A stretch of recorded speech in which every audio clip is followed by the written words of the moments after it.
জয় শ্রীকৃষ্ণ বন্ধুরা, আজকে আমরা জানবো মহাভারতে কে কার অবতার ছিল। কর্ণ কি সত্যি সূর্যদেবের অবতার ছিল?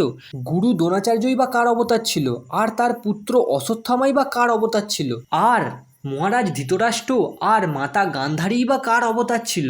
চলুন তাহলে বন্ধুরা ভিডিওটা শুরু করা যাক। দ্রুপদ পুত্রী দ্রৌপদী।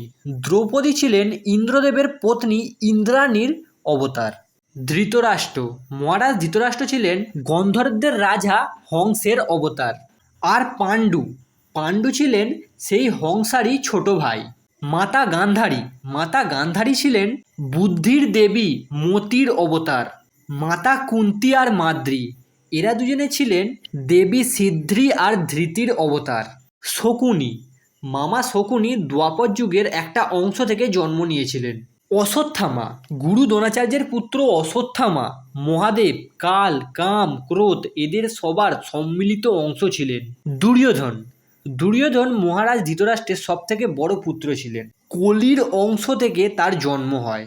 কর্ণ, কর্ণকে আপনারা সবাই সূর্যপুত্র বলে চিনবেন, কিন্তু কর্ণ আসলে একটা দানবের অবতার ছিল, সেটার নাম ছিল দম্বদক।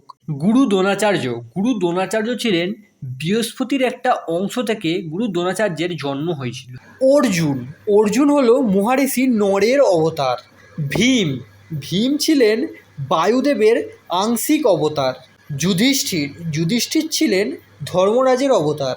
আর নকুল এবং সহদেব ছিলেন দুই অশ্বিনী কুমারের অবতার।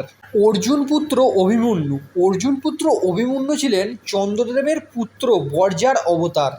বন্ধুরা, আজকের ভিডিওটা এতটাই। এরকম ভিডিও আবার দেখতে চাইলে আমার চ্যানেলটিকে দয়া করে সাবস্ক্রাইব করে রাখুন, আর ভিডিওটি ভালো লেগে থাকলে একটা লাইক করে দিন। জয় শ্রীকৃষ্ণ বন্ধুরা।